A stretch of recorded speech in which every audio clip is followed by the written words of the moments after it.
Takut apa? Dia waterproof. Takut apa? Ini waterproof juga.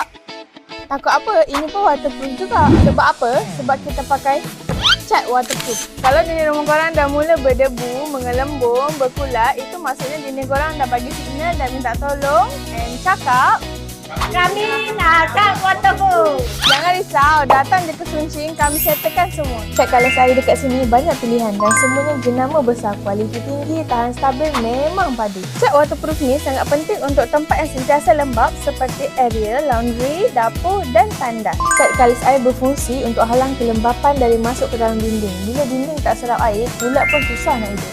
Cat ini juga boleh hilangkan kulat hitam, tumpuk hijau, bau hapak, kotoran akibat lembab. Dalam keadaan lembab pun, dinding tak mudah gelembung, tak menggelipar. Dan yang paling penting, buat cat lagi tahan lama. Tak payah setahun sekali datang repeat. Kalau korang nak beli cat waterproof, datang je ke Suncing. Kami akan ajar cara pilih dan pakai.